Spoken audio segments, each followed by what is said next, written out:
بسم الله الرحمن الرحيم الحمد لله المعروف من غير رؤية والخالق من غير روية الذي لم يزل قائما دائما إذ لا سماء ذات أبراج ولا ليل داج ولا بحر ساج ولا أرض ذات مهاد ولا خلق ذو اعتماد والصلاة والسلام والتحية والإكرام على نبي الرحمة وخازن المغفرة وقائد الخير والبركة ومنقذ العباد من الهلكة سيدنا ومولانا أبي القاسم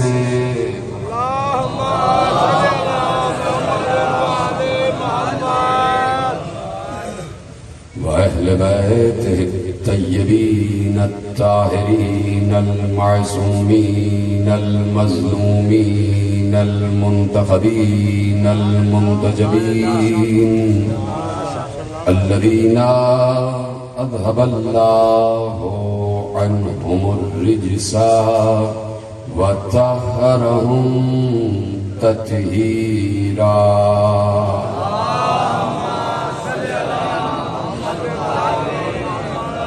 أما بعد فقد قال الله سبحانه وتعالى في محكم كتابه المجيد وفرقانه الحميد وقوله الحق بسم الله الرحمن الرحيم الذين ينفقون في السراء والضراء والكاظمين الغيظ والعافين عن الناس والله يحب المحسنين. صلوات پڑھ دیجئے محمد وعلیہ.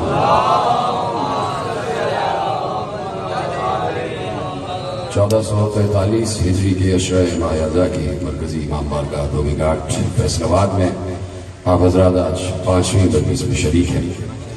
عنوان گفتگو عظمت و اوصاف امام موسی کاظم علیہ السلام.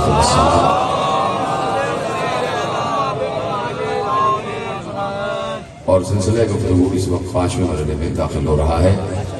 پروردگار عالم نے جیسے کہ میں مسلسل عرض کر رہا ہوں کہ اس کائنات کو کبھی بھی اپنے کسی بھی نمائندے سے خالی نہیں چھوڑا. اس کائنات کو خصوصاً اس دنیا کو اپنے کسی بھی نمائندے سے خالی نہ چھوڑنا اس کی مجبوری نہیں بلکہ ہماری مجبوری. یہ انسانوں کی فلاح کے لیے انسانوں کی ہدایت کے لیے ضروری ہے کہ جب سامنے کی بات ہے اور ایک معمولی عقل رکھنے والا انسان بھی یہ بات سمجھ سکتا ہے اور اگر یہ بات کسی کو سمجھ میں نہیں آ رہی ہے تو اس کا مطلب ہے کہ اس کے پاس معمولی سی بھی عقل نہیں ہے. اور وہ بات یہ ہے کہ سیدھی سی بات ہے, بچہ بھی یہ بات سمجھ لے گا کہ قرآن بھی اس بات کا گواہ ہے, احادیث بھی اس بات کی گواہ ہے کہ جس وقت شیطان نے سجدہ آدم سے انکار کیا اس نے اللہ سے اپنی تمام مزدوریوں کا وہ جو مزدوری والی عبادتیں اس نے کی تھیں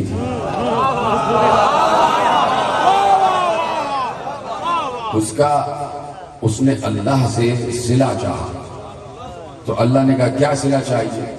اس لیے کہ اللہ تو کسی کی محنت کو ضائع کرتا ہی نہیں. تو کہا کہ میں اس کی نسل کو بہکانا چاہتا ہوں, آدم کی نسل کو بہکانا چاہتا ہوں.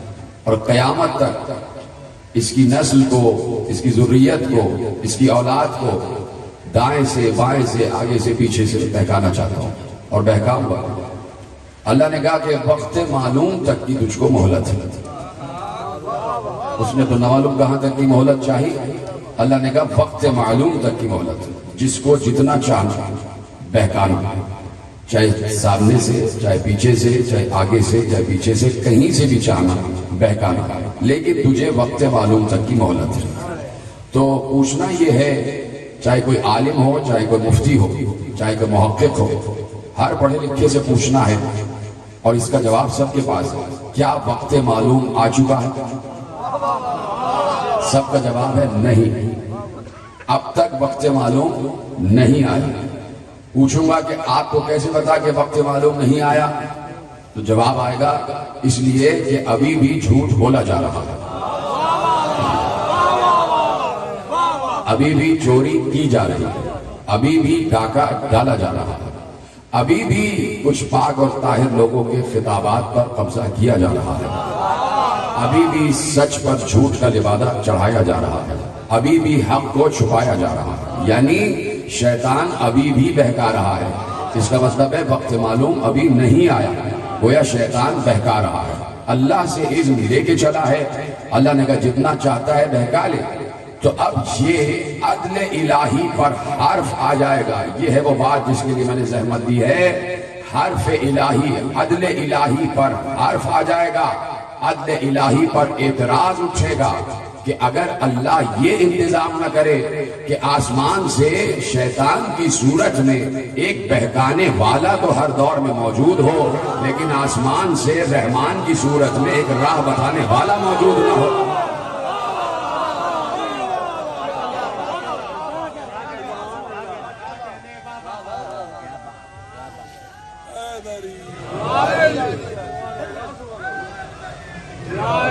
تو تم نے کیا اللہ کو نعوذ باللہ ظالم سمجھ رکھا ہے کہ وہ یہ ظلم کرے گا نعوذ باللہ کہ وہ شیطان کو بہکانے کی اجازت تو دے دے لیکن اپنا کوئی نمائندہ شیطان کے مقابلے پہ نہ بھیجے؟ اگر شیطان کے علاوہ شیطان نہ ہوتا اور اللہ جو عام سے انسان ہیں ان کو اجازت دے دے گا کہ تم اپنے آپ کو اپنے درمیان ایک دوسرے کو بہکاتے رہو، تو پھر انسانوں ہی کو اجازت دیتا کہ تم آپس میں ایک دوسرے کو راہ بھی بتاتے رہو۔ لیکن جب شیطان آسمان سے چلا ہے بہکانے کے لیے، جب رہے گمراہی آسمان سے چلی ہے بہکانے کے لیے، تو رہے ہدایت بھی آسمان سے ہی آنی چاہیے۔ یہ اللہ کا اصول رہا۔ اور جو سامنے پتلا بن رہا تھا حضرت آدم علیہ السلام کا، وہ صرف ایک معمولی پتلا نہیں تھا، وہ اللہ کا بنایا ہوا ہادی تھا۔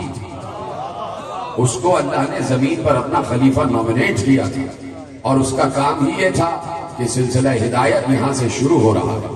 اور ہماری یہ فطرت ہے، ہماری یہ عادت ہے، ہماری یہ سنت قرار پائی کہ ہم ہر دور میں آدم کی طرح کوئی نہ کوئی نمائندہ رکھیں گے۔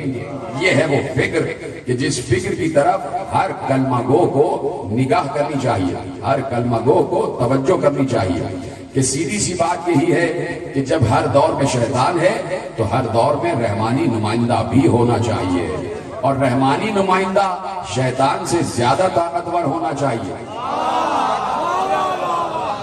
بہکانے والے سے زیادہ طاقتور ہونا چاہیے۔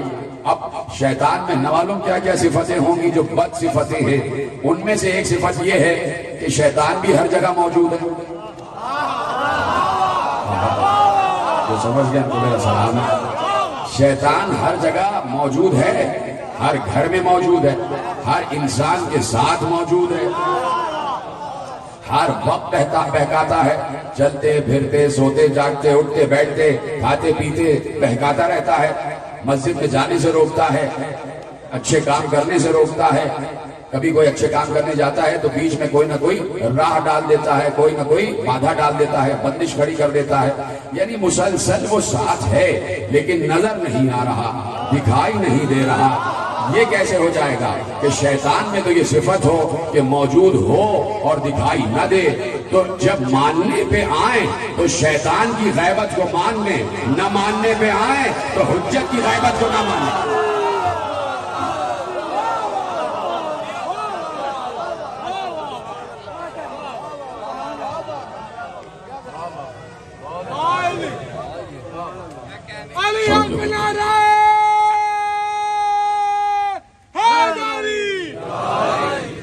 جو ہے نا آپ کی، تو اب دیکھیے یہ پوری دنیا کا کام، یہ پورا کارخانہ قدرت، اس کا چلانے والا اللہ ہے۔ یہی حسین کا پیغام ہے۔ لوگ مجلس اعزا کو اب تک سمجھے نہیں، لوگ ذکر حسین کو اب تک سمجھے نہیں۔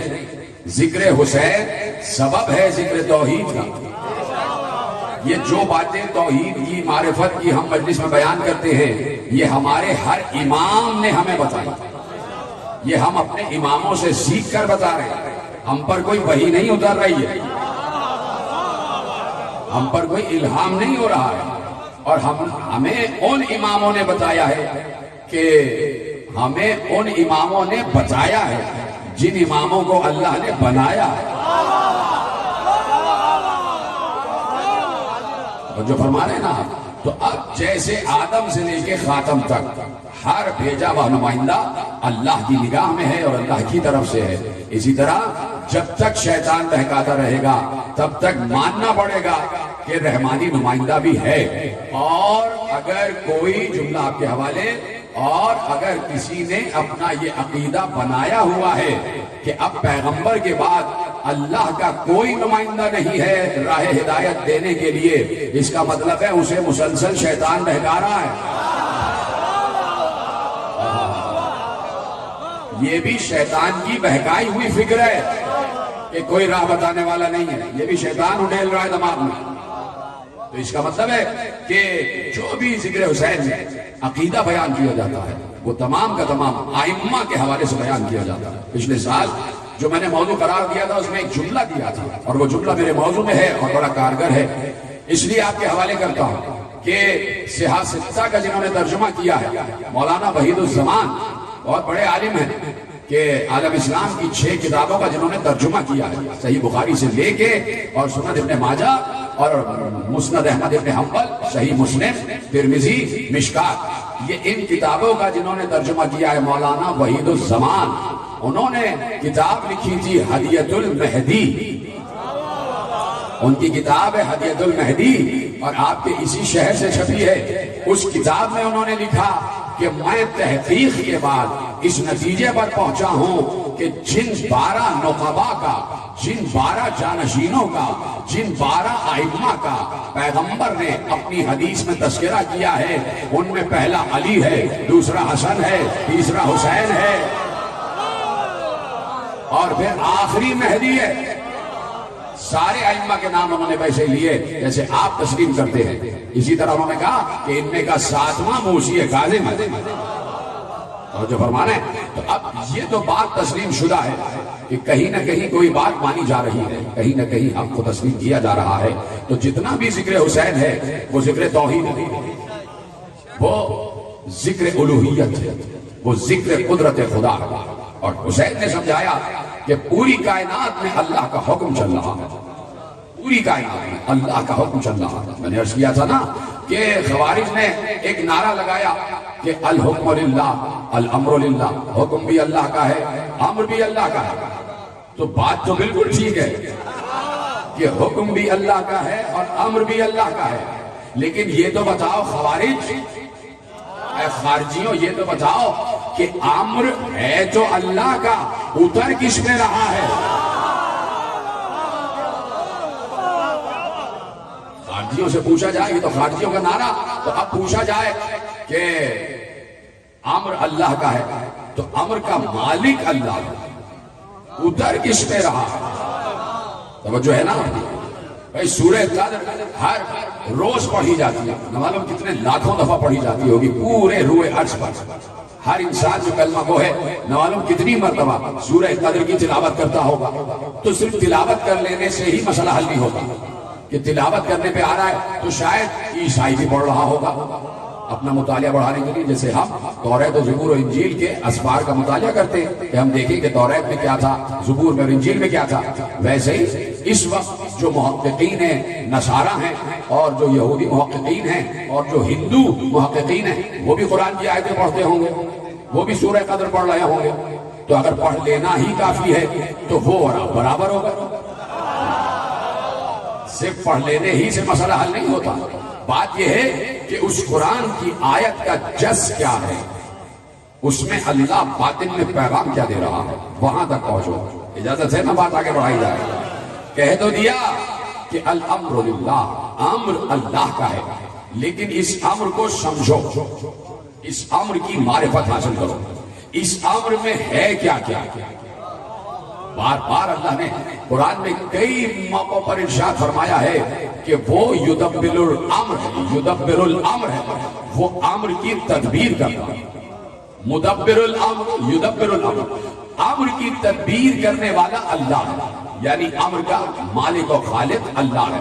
اس امر میں ہے کیا کیا، اللہ نے ارشاد فرمایا سورہ اعراف، ان ربکم اللہ الذی خلق السماوات والارض فی ستۃ ایام ثم استوى علی العرش یغشی اللیل النہار یطلبہ حثیثا والشمس والقمر والنجوم مسخرات بامرہ تبارک اللہ رب العالمین۔ سلامت رہے جس نے آیت پر ہی سبحان اللہ کہا ہے، یہی حق حسین نے ہمیں سکھایا ہی ہے۔ آیت سورہ اعراف، بسم اللہ الرحمن الرحیم، اِنَّا رَبَّكُمُ اللَّهُ الَّذِي خَلَقَ السَّمَاوَاتِ وَالْأَرْضَ فِي سِتَّةِ أَيَّامٍ ثُمَّ اسْتَوَىٰ عَلَى الْعَرْشِ يُغْشِي اللَّيْلَ النَّهَارَ يَطْلُبُهُ حَثِيثًا وَالشَّمْسَ وَالْقَمَرَ وَالنُّجُومَ مُسَخَّرَاتٍ بِأَمْرِهِ۔ اب یہاں تک میں نے آیت کو روک دیا۔ اللہ کہہ رہا ہے، توجہ، اللہ ارشاد فرما رہا ہے، بے شک تمہارا رب اللہ وہ ہے، تمہارا رب اللہ وہ ہے، کون ہے؟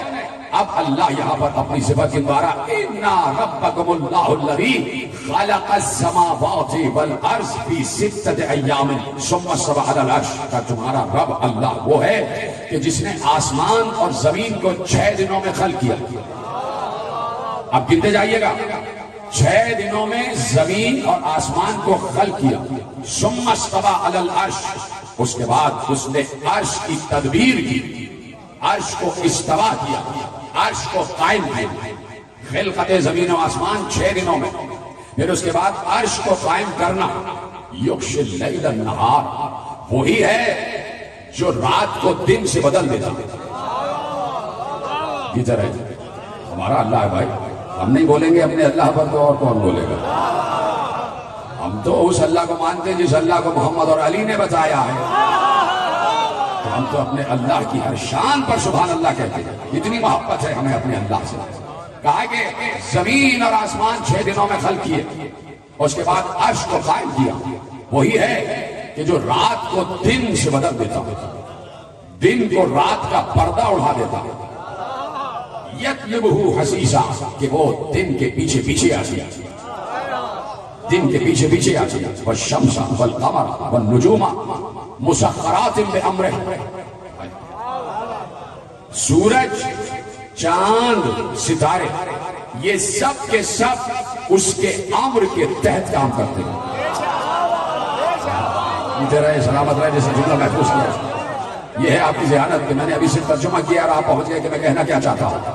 اب دوبارہ سے گنے، زمین اور آسمان کی 6 دن میں خلقت، عرش کو قائم کرنا، دن کا رات میں بدلنا اور رات کا دن میں بدلنا، سورج چاند ستاروں کو اپنے کنٹرول میں رکھنا، یہ سب کا سب اللہ کے امر کے ذریعے ہوتا ہے۔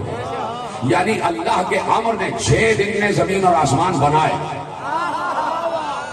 اللہ کے امر نے عرش کو قائم کیا، اللہ نے اپنے امر کے ذریعے روزانہ رات کو دن میں بدلتا ہے، دن کو رات میں بدلتا ہے۔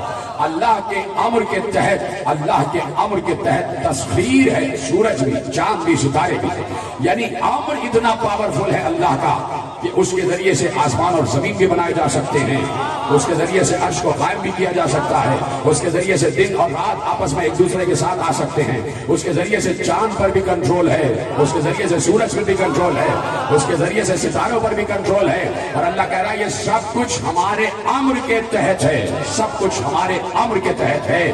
اب گنوانے کی ضرورت نہیں ہے کہ امر کیا کیا کرتا ہے، آیت کے ذیل میں جو کچھ میں نے بتایا زمین آسمان کی خلقت سے لے کے اور دن اور رات کا تبدیل ہونا، یہ سب کا سب امر خدا ہے۔ اور اسی قرآن نے سورہ قدر میں کہا کہ ایک شب ایسی آتی ہے کہ ہم امر کو نازل کرتے ہیں۔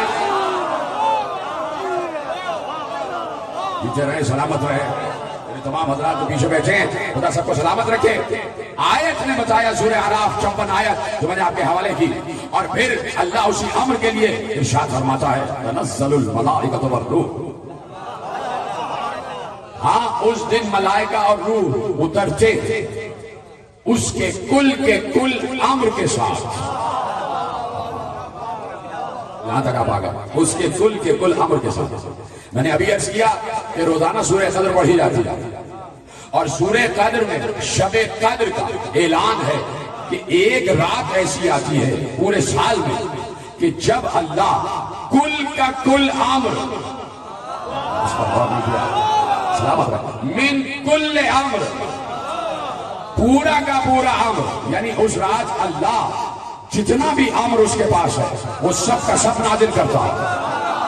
اور اس امر کے تحت کیا ہوتا ہے؟ اس امر کے تحت اس کی پاور کیا ہے؟ اس کی پاور یہ ہے کہ زمین اور آسمان بنائے جا سکتے ہیں، اس کی پاور یہ ہے کہ دن اور رات کو تبدیل کیا جا سکتا ہے، اس کی پاور یہ ہے کہ عرش قائم کیا جا سکتا ہے، اس کی پاور یہ ہے کہ سورج چاند ستاروں پر قبضہ کیا جا سکتا ہے۔ تو امر کا اختیار ہر شب قدر کو اترتا ہے۔ تو اس سال بھی جو پچھلے سال شب قدر گزری رمضان میں، اس میں تو سبھی گھر میں تھے نا، الٹی سیدھی بیماری پھیلی ہوئی ہے، سب گھر میں ہی تھے نا، تو سارے کے سارے مسلمان گھر میں ہی تھے نا اس سال شب قدر۔ تو ہر سال کی طرح اس سال بھی تو امر اترا ہے نا، تو آپ تو سب کے سب گھر میں تھے۔ پہلے تو بہانہ تھا کہ ہم کہیں باہر تھے، ہم کہیں گھوم رہے تھے، اب تو سب کے سب گھر میں تھے، چاہے اپنے گھر میں ہو چاہے اللہ کے گھر میں ہو، تھے تو سب گھر میں۔ تو اب آپ مسلمانوں سے نہیں پوچھتا، وہ تو بیچارے بڑے بھولے بھالے ہیں، بات یہ ہے کہ پڑھے لکھے مسلمانوں سے پوچھتا ہوں، آپ بھی تو گھر میں تھے، اس سال بھی شب قدر آئی ہے؟ وہ کہیں گے آئی ہے۔ میں کہوں گا اس سال بھی شب قدر میں امر اترا ہے؟ وہ کہیں گے یہ کیسے ہو سکتا ہے کہ شب قدر آئے اور امر نہ اترے؟ اس لیے کہ آیت قرآنی کبھی جھوٹ نہیں بولتی، اس سال بھی امر اترا ہے۔ تو اب سیدھا سا 14 سال سے سوال ہے، یہ بتا دو کس پر اترا ہے؟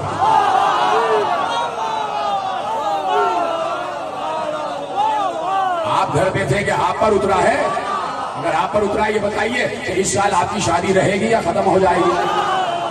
سیدھی سی بات ہے، جب امر اتر رہا ہے تو کوئی نہ کوئی منزل امر بھی ہونی چاہیے، کوئی نہ کوئی مسکن امر بھی ہونا چاہیے، کوئی نہ کوئی مستقر امر بھی ہونا چاہیے۔ تو اب تلاش صرف یہ کرو کہ امر اتر کس میں رہا ہے۔ جس پر امر اتر رہا ہے کل کا کل، اس کے پاس زمین کا اختیار بھی ہوگا، آسمان کا اختیار بھی ہوگا، عرش کا اختیار بھی ہوگا۔ وہی یہ کیفیت بھی رکھتا ہے کہ دن کو رات سے، رات کو دن سے بدل دے، وہی سورج پر بھی اختیار رکھتا ہوگا، وہی چاند پر بھی اختیار رکھتا ہوگا، وہی ستاروں پر بھی اختیار رکھتا ہوگا، اس کے ہی ہاتھوں پر کل کا کل امر مسخر ہے۔ اب تلاش کرنا ہے کہ کس پر امر اترا ہے، کس پر امر اترا ہے، کس پر امر اترا ہے۔ ایک چاہنے والا، میرے ساتھ میں امام کا چاہنے والا گھر پہ ابھی سویا تھا، کچھ دیر ہوئی تھی اسے سوئے ہوئے کہ ایک بار وہ کہتا ہے کہ ایسا لگا جیسے کسی نے مجھے جھنجھوڑ کر جگایا ہے۔ میرے گھر کا دروازہ بند تھا، کنڈی لگی ہوئی تھی، اور میں تھوڑی دیر ہوئی تھی کہ میں سویا تھا، تہجد پڑھ کے سویا تھا تاکہ فجر تک تھوڑا سا آرام کر لوں، کہ ایسے میں لگا کسی نے جھنجھوڑ کر جگایا ہے۔ میری آنکھ کھلی تو میرے سامنے کوئی کھڑے ہو کے کہہ رہا تھا کیوں سو رہے ہو؟ کیا ہمارے شیعہ سوتے ہیں؟ ہمارے شیعہ سو جاتے ہیں؟ وہ ایک دم چونک کے کھڑے ہو کے دیکھتا ہے کہ سامنے میرا ساتواں اولي الامر موسی کاظم کھڑے ہوئے ہیں۔ میں ایک بار کھڑے ہو کے ادب سے جھکا، امام کی دستبوسی کی، امام کو سلام کیا، جواب سلام ملا، اور امام نے کہا آؤ میرے ساتھ، میں تمہیں کچھ دکھانا چاہتا ہوں۔ شیعوں کو اس طرح دکھاتے ہیں، تو اس لیے مجلسیں برپا ہوتی ہیں کہ ہم محب سے آگے بڑھ کے شیعہ بن جائیں۔ ابھی تو ہم شیعہ ہیں ہی نہیں، ابھی تو ہم محب ہیں علی کے۔ محب ہیں تو لوگ ڈر رہے ہیں، جب شیعہ ہو جائیں گے تو معلوم کیا ہوگا۔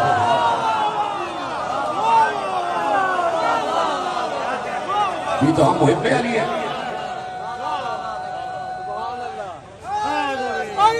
وقت میں میرے پاس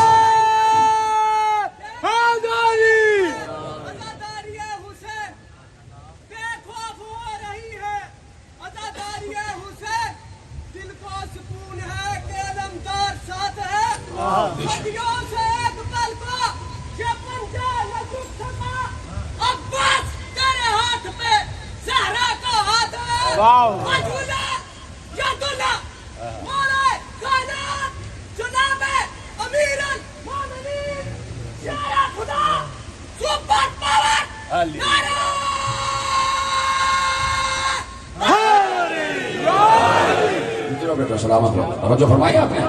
تو کہا کہ اٹھو، ہم تمہیں کچھ دکھانا چاہتے ہیں۔ وہ کہتا ہے کہ میں اٹھا، امام کے پیچھے پیچھے چلا، حیران رہ گیا کہ دروازہ کھلا ہوا تھا۔ تو میں اس شیعہ سے یہی کہوں گا کہ آپ کی حیرانی مجھے سمجھ میں نہیں آ رہی۔ یہاں تو آپ کے گھر کا دروازہ خود بخود کھل گیا۔ علی جب 13 رجب کو آئے تو اللہ کے گھر کی دیوار دروازہ بن گئی، کا دروازہ کھلا ہوا تھا۔ میں باہر نکلا، باہر سواریاں تیار تھیں، ایک ناقے پہ میں بیٹھا، ایک ناقے پہ میرے ساتھ میں امام موسیٰ کاظم علیہ السلام تشریف فرما ہوئے، اور ایسے میں ابھی ناقے نے ایک قدم بڑھایا تھا کہ ہم ایک مقام پر پہنچے۔ اب جو میں نے غور سے دیکھا، میں نے دیکھا ہم کربلا میں حسین ابن علی کی زری پر موجود تھے۔ کربلا میں حسین ابن علی کی زری پر موجود تھے۔ آپ میرے مولا وہاں اترے، میں بھی اترا، 24 رکعت نماز پڑھی، 24 رکعت نماز ذریعے حسین پر پڑھی، اور پھر وہاں سے باہر آئے، ناقے پہ بیٹھے۔ ابھی ایک قدم بڑھایا تھا کہ اب جس مقام پر پہنچے، میں نے غور سے دیکھا مسجد کوفہ، مسجد کوفہ، اور ایک بار جیسے ہی مسجد کوفہ میں اترے 17 رکعت نماز مسجد کوفہ میں پڑھی۔ وہاں سے باہر نکلے، سواری پہ بیٹھے، ایک قدم سواری نے آگے بڑھایا، ہم پہنچے اور اس مقام کو نہ پہچانا۔ میں نے کہا مولا یہ کون سا مقام ہے؟ کہا یہاں ابراہیم خلیل اللہ پیدا ہوئے تھے۔ 24 رکعت نماز میرے مولا نے وہاں ادا کی، اور میں نے اپنے مولا کے ساتھ 24 رکعت نماز ادا کی۔ کیا خوش قسمت انسان تھا، روح نماز کے پیچھے نماز پڑھتا تھا۔ کہ وہاں سے آگے بڑھے، ابراہیم خلیل اللہ کے مقام سے آگے بڑھے، سواری پہ بیٹھے، ابھی ایک قدم آگے بڑھا تھا کہ سواری نے کسی مقام پر پہنچایا۔ جیسے ہی غور سے دیکھا تو وہ روضہ رسول مدینہ النبی تھا۔ وہاں 24 رکعت نماز پڑھی، اور اب میں اپنے مولا کے پیچھے چلا، پھر سواری پر بیٹھے، 2 قدم آگے بڑھائے تھے کہ کسی مقام پر ہم رکے، کسی مقام پر ہم رکے، آیت یاد ہے نا پوری، کسی مقام پر ہم رکے، مولا نے میرا نام لے کر کہا سنو اب میں تمہیں کچھ دکھانا چاہتا ہوں، سنو میں تمہیں کچھ دکھانا چاہتا ہوں۔ میں ادباً مستعد ہو گیا، تیار ہو گیا کہ میرے وقت کا اولی الامر کیا دکھاتا ہے۔ ایک بار میرے مولا نے کہا یا لیل ادبر و یا نہار اقبل، اے رات چھپ جا، اے دن ظاہر ہو جا۔ جتنے جو سمجھ گیا تو میرا سلام ہے۔ کیسے سمجھا آپ نے؟ تو آپ کو سلامت رکھے۔ یہی ہے نصرت معصوم کہا، یہی ہے، اور یہی مدح معصوم سے نے کہا جیسے آپ نے سنا۔ میرے مولا نے کہا اے رات چھپ جا، اے دن طلوع ہو جا۔ کہ میں نے دیکھا اچانک رات ختم ہوئی اور روشن دن طلوع ہو گیا۔ میرا روح کب کب آ رہا تھا کہ میں یہ کیا دیکھ رہا ہوں، کہ ایک بار میرے مولا نے مجھے دیکھا، فوراً کہا اے دن واپس چلا جا، رات دوبارہ طلوع ہو جا۔ میرے مولا دن کو رات میں، رات کو دن میں بدل رہے تھے، اور اللہ کہہ رہا تھا یہی تو اولی الامر کا کمال ہے، یہی تو امر ہے۔ اور اسی امر کے تحت جب اولی الامر کے پاس یہ امر آتا ہے تو ہم اسے اختیار دیتے ہیں، چاہے جو کرے، اس لیے کہ امر پہنچائے، اور جس کے پاس اختیار آ جاتا ہے۔ یہ بات لوگوں کی سمجھ میں کیوں نہیں آتی بعض اوقات کہ بھائی شہر کا ایک ڈپٹی کمشنر بھی ہوتا ہے، ایک کمشنر بھی ہوتا ہے۔ ڈپٹی کمشنر کے اپنے اختیارات ہیں، کمشنر کے اپنے اختیارات ہیں۔ ڈپٹی کمشنر اپنے دائرہ اختیار میں جو چاہے کرے، اسے کمشنر سے پوچھنے کی ضرورت نہیں ہے۔ جب وہ اپنے دائرہ اختیار سے تجاوز کرنے پہ آئے یا اس سے زیادہ بڑھ کے کسی کام کو اسے انجام دینا ہو جو آئین میں اس کے اختیار میں نہیں لکھا، آپ کو کمشنر سے پوچھے گا کہ یہ کروں یا نہیں۔ یہ سمجھ گئے؟ سلام بھائی، آپ کو پوچھے گا کمشنر سے یہ کام کروں یا نہیں۔ تو ڈپٹی کے پاس جتنا اختیار ہوتا ہے اسے بار بار اپنے اعلیٰ افسر سے پوچھنے کی ضرورت نہیں ہوتی، اور اگر پوچھ لیا تو اعلیٰ افسر یہی کہے گا کہ بھائی آپ کے پاس تو اختیار ہے، لکھا ہوا، پوچھنے کی ضرورت کیا، کر دیجیے۔ آپ تو وہی کریں گے جو اختیار کہتا ہے، آپ کو وہی کرنا ہے جو آپ کا اختیار کہہ رہا ہے۔ تو جتنا اختیار اعلیٰ اتھارٹی کی طرف سے ایک ماتحت کو دیا جاتا ہے، اس ماتحت کو بار بار اعلیٰ اتھارٹی سے پوچھنے کی ضرورت نہیں ہوتی، اپنے دائرہ اختیار میں ہر کام کرتا ہے۔ اعلیٰ اتھارٹی جسے اللہ کہتے ہیں، اس نے کل کا کل اختیار امر میں رکھ دیا۔ اب جس کے پاس امر چلا جائے اسے امر کے تحت ہر اختیار حاصل کرنے اور استعمال کرنے کی کلی اجازت ہے، اسے بار بار پلٹ کے اللہ سے پوچھنے کی ضرورت نہیں ہے کہ میں یہ کام کروں یا نہ کروں، کروں یا نہ کروں، کروں یا نہ کروں۔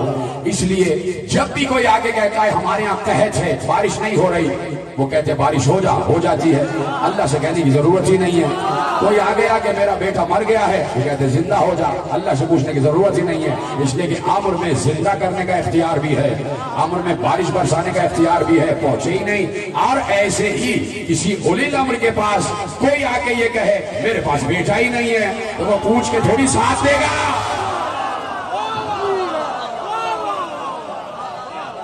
اس کے پاس اختیار ہے، امر میں یہ اختیار ملتا ہے، تو اولی الامر کے پاس ہر اختیار آتا ہے۔ اللہ کہہ رہا ہے کہ آسمان اور زمین کی خلقت، زمین اور آسمان کی 6 دنوں میں خلقت، رات کا دن میں بدلنا، دن کا رات میں بدلنا، اور اس کے بعد سورج چاند ستارے کا مسخر ہونا، یہ سب کا سب امر کے تحت ہے، سب کا سب امر کے تحت ہوتا ہے۔ تو جس کا اختیار سورج پر ہو، چاند پر ہو، ستارے پر ہو، اور قرآن کہہ رہا ہے کہ امر کے پاس یہ اختیار ہوتا ہے، تو ہم جو آل محمد کی فضیلتیں پڑھتے ہیں اصل میں وہ فضائل خدا، اصل میں وہ فضائل قرآن ہے۔ کہ جب قرآن کہہ رہا ہے کہ وَالشَّمْسَ وَالْقَمَرَ وَالنُّجُومَ مُسَخَّرَاتٍ بِأَمْرِهِ، اس کے امر کے تحت یہ چاند سورج ستارے کام کرتے ہیں، تو یہ بتانا ضروری ہے کہ کیسے کام کرتے ہیں۔ تو کوئی پوچھتا ہے کیسے کام کرتے ہیں چاند سورج ستارے، تو ہم کہتے ہیں ایسے کام کرتے ہیں کہ جس سورج کو اللہ مشرق سے طلوع کر کے مغرب میں ڈبوتا ہے، صاحب امر اسے مغرب سے واپس پلٹا لیتا ہے۔ جس چاند کو اللہ رات میں طلوع کرتا ہے، صاحب امر اسے 2 ٹکڑے کر دیتا ہے۔ جس ستارے کا خالق اللہ ہے، صاحب امر اسے چھوٹا سا کر کے دروازے پہ بلا لیتا ہے۔ جو فرما رہے ہیں آپ، تو اب اس صاحب امر کی معرفت ضروری ہے کہ جس کو اللہ نے امر عطا کیا۔ اپنے دور کا صاحب امر مصطفیٰ، بولیے ہاں یا نہیں؟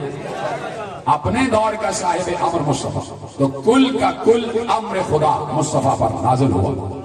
تو اب مصطفیٰ جو چاہیں کریں، ہم کج یقینوں سے بات نہیں کرتے، کم یقینوں سے بات نہیں کرتے، ہم کٹ حجتوں سے بات نہیں کرتے، ہم عقل کل رکھنے والوں سے بات کرتے ہیں، اور عقل مجسم کی معرفت رکھنے والوں سے مخاطب ہوتے ہیں۔ یہ باتیں علم کی ہیں اور یہ باتیں جہالا نہیں سمجھتے۔ چپ ہو گئے آپ؟ میں نے کہا یہ باتیں علم کی ہیں، جہالا نہیں سمجھتے، تو میں جملہ پلٹ دیتا ہوں، یہ باتیں علم کی ہیں، جو نہ سمجھے وہ جاہل ہے، جو نہ سمجھے وہ جاہل ہے۔ تو اب اپنے دور کا اولی الامر ہے ذات مصطفیٰ، بولیے ہاں یا نہیں؟ ذات مصطفیٰ اور پیغمبر، اگر کم از کم 23 برس کی پیغمبر کی حیات کو دیکھا جائے، حالانکہ پیغمبر تو جس شب پیدا ہوئے تھے، زمین پر آئے تھے، اس وقت بھی وہی اولی الامر تھے، اور جب پیغمبر نے رسالت کا اعلان کیا ہے تو 23 برس کی نبوت کی زندگی، تو کم از کم 23 سال ہر شب قدر پیغمبر پر امر اترا، 23 سال ہر شب قدر پیغمبر پر امر اترا. ٹھیک ہے، تو پیغمبر جملہ ضائع نہ ہو، پیغمبر بہت فکری جملہ ہے، پیغمبر پر امر نازل ہو رہا ہے. میں نے اس لیے مصطفیٰ کا نام استعمال کیا کہ ہو سکتا ہے کہ میں کسی امام کا ذکر کروں تو لوگ اعتراض کرتے ہیں، لیکن مصطفیٰ پر تو کسی کو اعتراض نہیں.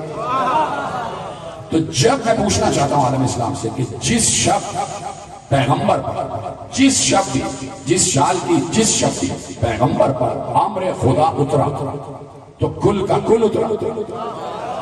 اس سے کسی کو انکار نہیں، اس لیے کہ قرآن کی آیت کہہ رہی ہے، سورہ قدر کی آیت کہہ رہی ہے من کل امر، ہر امر لے کر اترتے ہیں.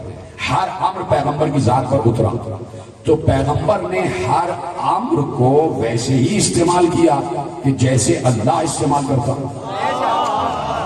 یہی تو بات تھی، اس کی زحمت تھی. اگر کوئی یہ کہتا ہے کہ نہیں، اس کا مطلب ہے کہ اس کا ایمان گیا، وہ پھر دوبارہ کلمہ پڑھے. وہ کہیں گے کیوں؟ میں کہوں گا اس لیے کہ قرآن میں اللہ یہ کہہ رہا ہے ما تشاءون الا ان یشاء اللہ، تم تو وہی چاہتے ہو جو ہم چاہتے ہیں. یعنی جیسے ہم امر کا استعمال کرتے ویسے ہی ہم نے تم پر امر اتارا ہے تو تم بھی ویسے استعمال کرو. یعنی مصطفیٰ نے امر کے استعمال میں نہ کمی کی نہ زیادتی.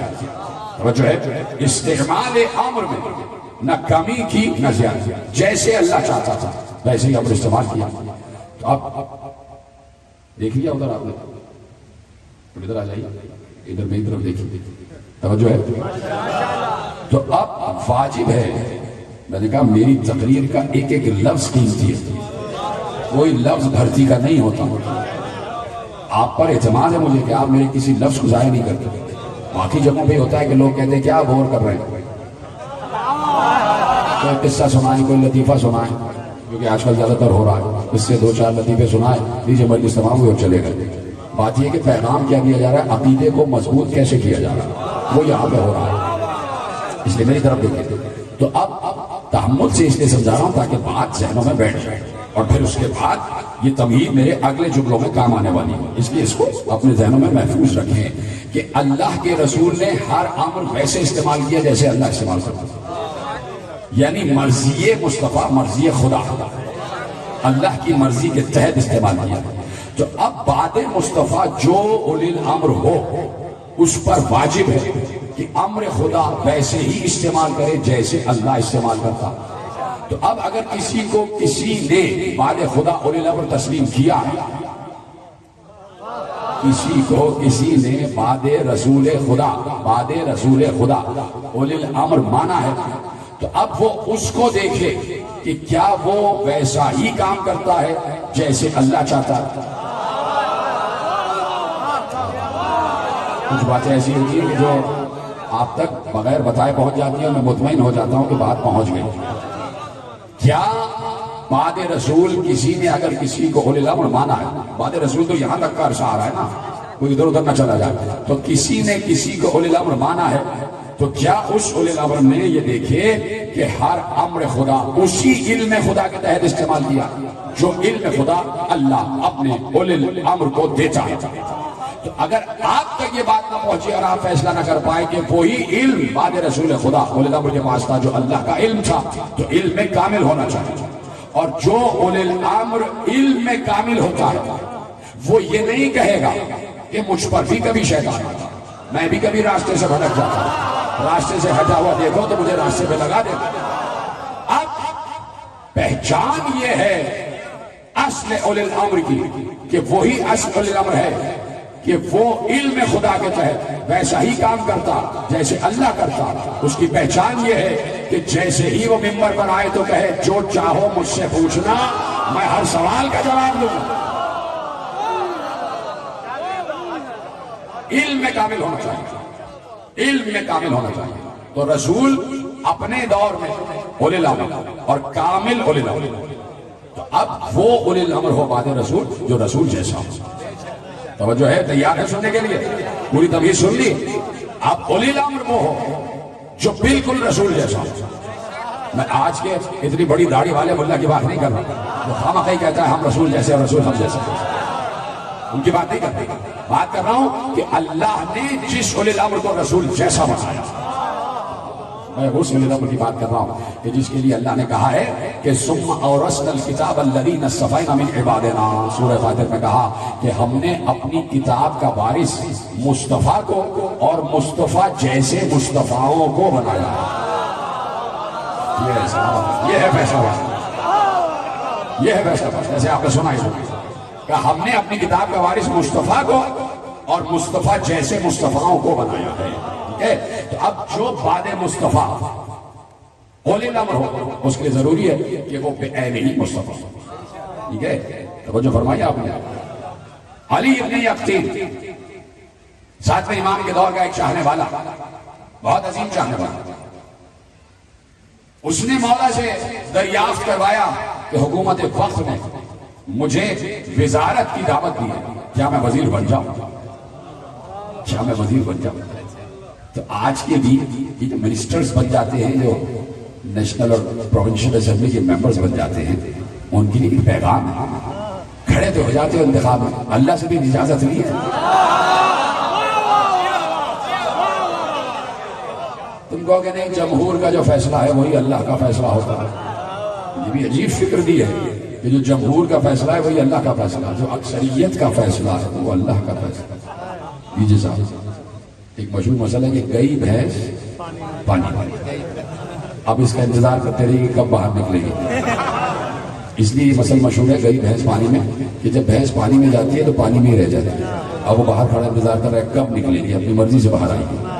ٹھیک ہے، تو کہہ دیا کہ بھئی جمہور کا فیصلہ اللہ کا فیصلہ ہوتا ہے، جو اکثریت کا فیصلہ ہوتا ہے وہی اللہ کا فیصلہ ہوتا ہے، اس لیے ہم تو انتخابات پر یقین رکھتے ہیں۔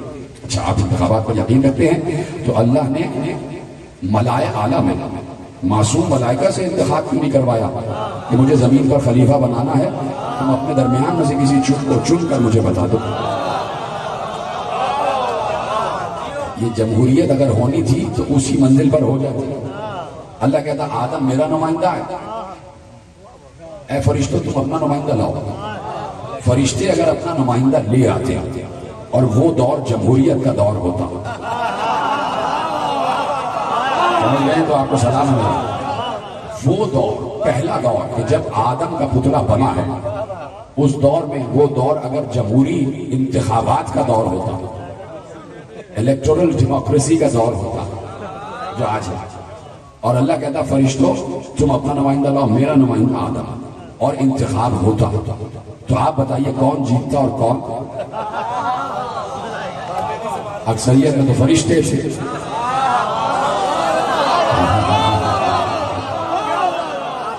اکثریت میں تو فرشتے تھے، تو فرشتوں کا نمائندہ جیت جاتا۔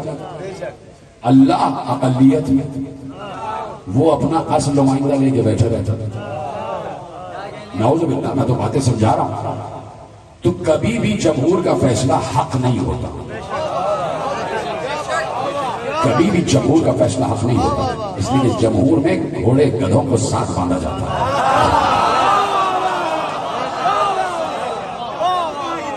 کبھی جمہور کا فیصلہ حق نہیں ہوتا۔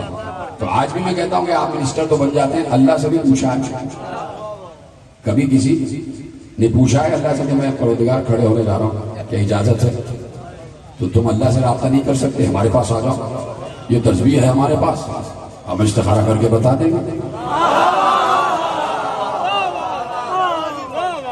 تو میرے عزیزوں، علی ابن یقطین وزارت کی آفر ہوئی، مولا سے پوچھا، اولی الامر سے پوچھا، اس لیے کہ اسے یقین ہے جو ان کا فیصلہ ہوگا وہی اس کا فیصلہ ہوگا۔ اب سمجھ میں آیا استخارہ کہتے کسے ہیں؟ اس لیے مجلس میں آ جاتے ہیں کہ علم کے نیچے آ کے مرضی عباس پوچھ لیتے رہتے، زری پکڑ کے مرضی حسین پوچھ لیتے، اور جو ہے تو اب انہوں نے کہا کہ مولا کیا میں وزارت قبول کر لوں؟ تو اب میرے ساتھ میں امام علیہ السلام نے ارشاد فرمایا کہ دیکھو بات یہ ہے کہ ایک بات کی ضمانت تم مجھے دو اور 3 باتوں کی ضمانت میں تمہیں دیتا ہوں، اس کے بعد وزارت قبول کر لیں گے۔ مولا ارشاد فرمائیے، کہا کہ جو 3 باتیں جس کی ضمانت میں تجھے دے رہا ہوں وہ یہ ہے کہ میں یہ ضمانت دیتا ہوں کہ تجھے کبھی آگ جلائے گی نہیں۔ جی سلامت، اور کبھی بھوکا اور بے لباس نہیں سوئے گا، کبھی بھوکا اور بے لباس نہیں سوئے گا۔ اور تیسری ضمانت یہ ہے کہ کوئی بھی تیری کبھی بے عزتی نہیں کر سکتا، کوئی بھی تمہاری تذلیل نہیں کر سکتا۔ یہ 3 ضمانتیں میں دے رہا ہوں، قبول کر لینا۔ کہا اور مولا وہ کون سی ضمانت ہے جو آپ مجھ سے مانگ رہے ہیں؟ کہا تم سے صرف ایک ضمانت مانگ رہا ہوں کہ جب بھی تمہارے دروازے پر میرا کوئی چاہنے والا کوئی مسئلہ لے کر آئے تو خالی ہاتھ نہ بھیجنا۔ یہ ہے مرضی۔ اگر آج کوئی منسٹر بن رہا ہے یا کوئی ممبر بن رہا ہے نیشنل اور پروونشل اسمبلی کا، اس پر یہ عہدہ اس وقت حلال ہوگا جب عوام کے مسائل حل ہو رہے ہوں گے۔ سلامت رہے، جملہ تو آپ تک پہنچ گیا۔ اگر کوئی ممبر نیشنل اسمبلی، ممبر پروونشل اسمبلی، چاہے کاؤنسلر ہی کیوں نہ بن رہا ہو جمہور کے فیصلے سے، اور وزیر بن رہا ہو، اس وقت یہ عہدہ اس پر حلال ہوگا جب وہ عوام کے مسائل حل کرے۔ امام نے پیغام دیا۔ اور اگر کوئی اپنے عہدے کا ناجائز فائدہ اٹھائے اور کوئی عوام کا ایسا مشکل میں آنے والا جو اس کے دروازے پر آ جائے اور یہ منسٹر اس کو دروازے سے باہر نکال دے، اس کا مطلب ہے یہ عہدہ اسی وقت اس پر حرام ہو جائے گا۔ کہا کہ مجھے یہ گارنٹی دو کہ جب بھی کوئی چاہنے والا تمہارے دروازے پر آئے تو تم اس کا مسئلہ حل کرو۔ مولا بسرو چشم، ایسا آپ کہہ رہے، جاؤ وزارت قبول کرو۔ وزارت قبول ہو گئی۔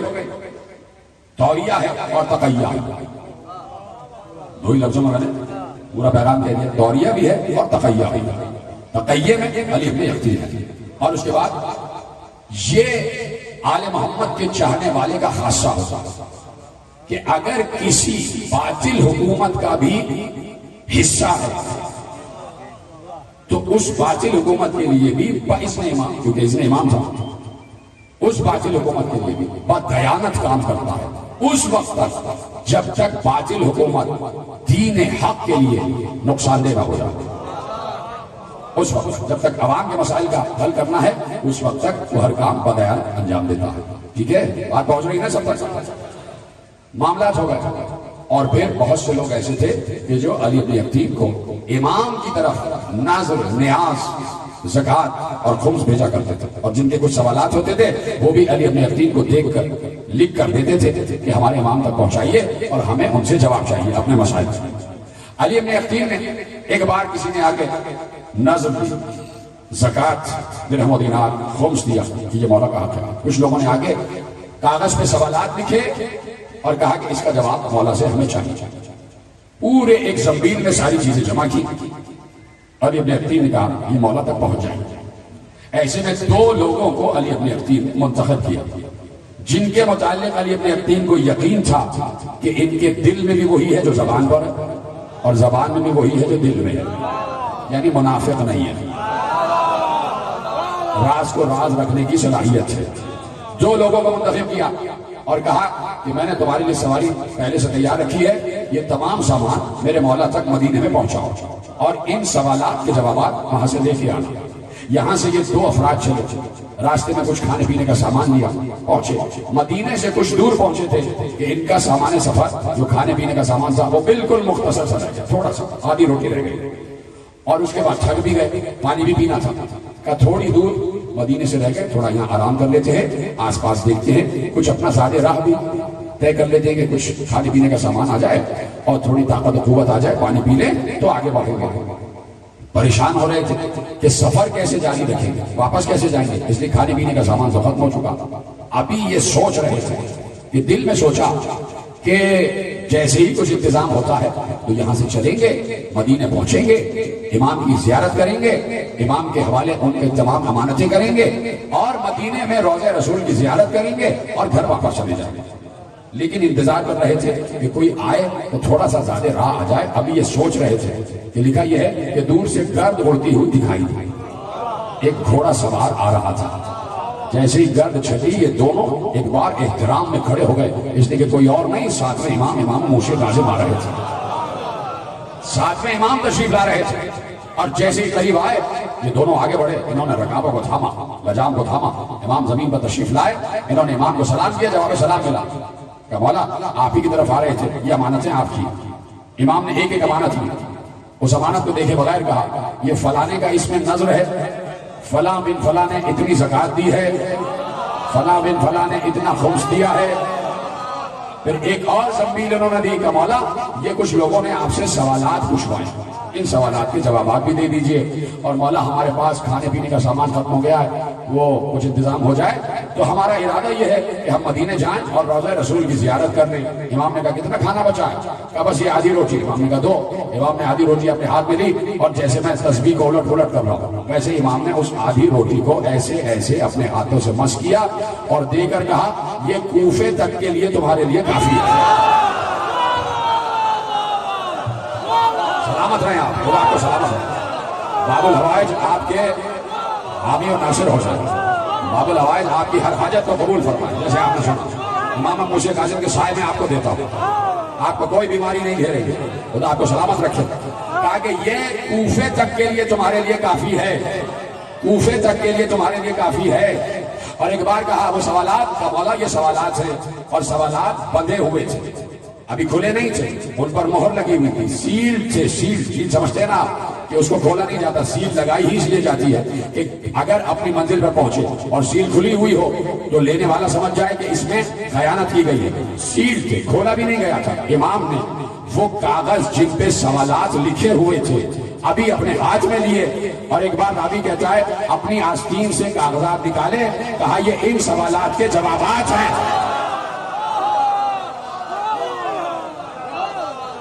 یہ ان سوالات کے جوابات ہیں. کہا جاؤ سوال کے جوابات مل گئے، مولا سلامت رکھے، مولا سب کو شفا عطا کرے، میں دعا دے چکا ہوں میری طرف دیکھنا. کہا یہ ان سوالات کے جوابات ہیں. اور کہا مولا نے کہ تم نے یہ کہا کہ روضہ رسول کی زیارت کرنی ہے تو زیارت تو تم نے کر لی.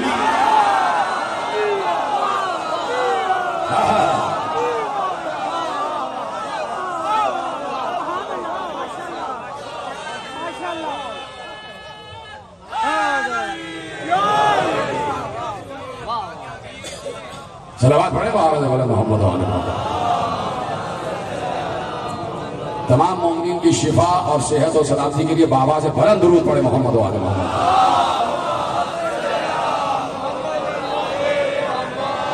توجہ فرمائی آپ نے. کہا کہ جو تم نے کہا کہ روضہ رسول کی زیارت کرنی ہے وہ تم نے کر لی. یہ کیسے کہہ دیا امام موسیٰ کاظم نے کہ روضہ رسول کی زیارت کرنی؟ کیسے کہہ دیا؟ ابھی تو وہ گئے ہی نہیں. تو نہ کہتا میرا مولا موسیٰ کاظم اگر یہ روایت سامنے نہ ہوتی کہ میرے مولا جعفر صادق علیہ السلام 25 یا 26 برس کے ہیں، اپنے گھر کے دروازے پر کھڑے ہوئے ہیں، ہاتھ میں عصا ہے، اور ایسے میں امام ابو حنیفہ آ گئے امام صادق کی زیارت کے لیے. اس لیے کہ شاگرد ہے نا، تو شاگرد استاد کو سلام کرنے آ گیا. امام ابو حنیفہ دروازہ جعفر صادق پر آئے سلام کرنے، دیکھا میرا مولا جعفر صادق 26 برس کا ہے، دروازے پر ہی کھڑے ہوئے ہیں اور ہاتھ میں عصا ہے. امام ابو حنیفہ نے سلام کیا اور سلام کر کے کہا آپ تو جوان ہیں، آپ کو عصا کی کیا ضرورت ہے؟ جوان کو عصا کے سہارے کی کیا ضرورت ہے؟ آپ تو ابھی صحت مند ہیں، آپ نے عصا کا سہارا کیوں لیا ہوا ہے؟ تو امام صادق نے ارشاد فرمایا کہ میں نے یہ عصا کسی سہارے کے لیے نہیں لیا ہے. کہا پھر کیوں ہے ہاتھ میں؟ کہا یہ میرے نانا رسول اللہ کا عصا ہے. امام کاظم نے کیا کہا کہ رسول کی زیارت کر لی، یاد ہے؟ اور میں نے کہاں سے جملہ موڑا ہے کہ رسول اپنے دور میں اولی الامر، تو اب وہی اولی الامر ہو جو رسول جیسا ہو. پھر میں نے آیت پڑھی اگر بھول گئے کہ ہم نے اپنی کتاب کا وارث مصطفیٰ جیسے مصطفیٰ کو بنایا ہے. تین دعووں کی ایک دلیل آپ کے حوالے کر رہا ہوں اور تینوں کو دلیل کے ساتھ واضح کرتے ہوئے آگے بڑھانا. ایک بار امام صادق نے کہا کہ کسی سہارے کے لیے نہیں بلکہ رسول کا عصا ہے، اسے میں نے برکت کے لیے اپنے ہاتھ میں رکھا ہے. جیسے ہی یہ عقیدہ امام ابو حنیفہ کا ہے، جیسے ہی انہوں نے یہ سنا کہ صادق کے ہاتھ میں، امام صادق کے ہاتھ میں رسول صادق کا عصا ہے، امام صادق کے ہاتھ میں رسول صادق کا عصا ہے، پیغمبر کا عصا ہے جو پیغمبر کے ہاتھوں میں رہتا تھا. امام ابو حنیفہ جلدی سے آگے بڑھے اور امام صادق سے کہا ذرا عصا سے ہاتھ ہٹائیے، میں اس عصا کو چومنا چاہتا ہوں. یہ جملہ محفوظ کرنا تھا آپ کو کہ عصا سے ہاتھ ہٹائیے، میں اس عصا کو چومنا چاہتا ہوں. یعنی جو چیز کسی اولی الامر سے منسوب ہو جائے اسے چومنا جائز ہے، بدعت نہیں ہے.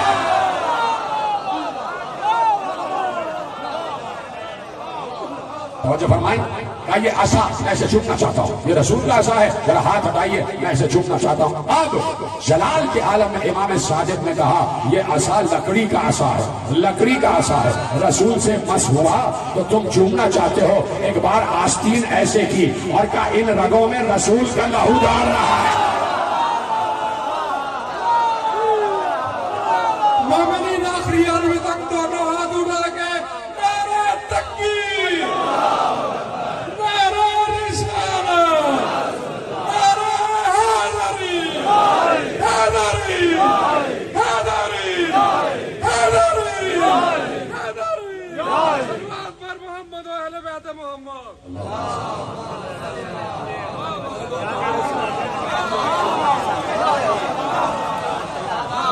کہا ان رگوں میں رسول کا لہو دوڑ رہا ہے، عصا لکڑی کا ہے، ہمارا گوشت تو رسول کا گوشت ہے، ہمارا لہو تو رسول کا لہو ہے، ہماری ہڈیاں تو رسول کی ہڈیاں ہیں۔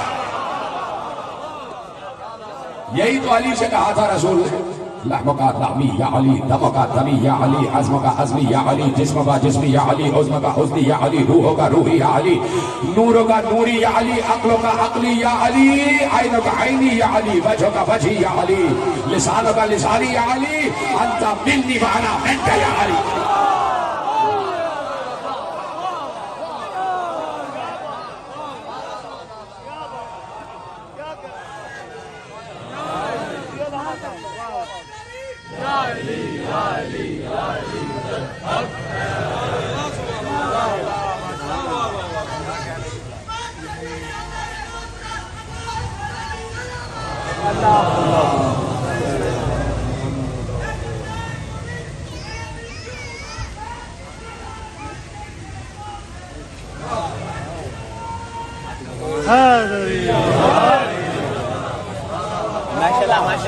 جیسے آپ نے سنا یا علی تیرا لہو میرا لہو، تیری ہڈیاں میری ہڈیاں، تیرا گوشت میرا گوشت، تیرا جسم میرا جسم، تیری عقل میری عقل، تیرا نور میرا نور، تیری روح میری روح، تیری زبان میری زبان، تیرا چہرہ میرا چہرہ، تیرے ہاتھ میرے ہاتھ، تیرے کان میرے کان، تو میں تو۔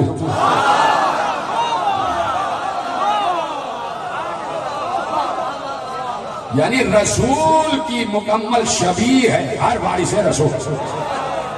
تو اپنے دور میں موسی کاظم شبیہ مصطفیٰ، شبیہ مصطفیٰ۔ تو اب جس طرح امر کا استعمال اپنے دور میں رسول کرتے تھے، ویسے ہی اپنے دور میں ساتواں وارث رسول موسی کاظم نے استعمال کیا، اور جیسے اللہ چاہتا تھا ویسے کیا۔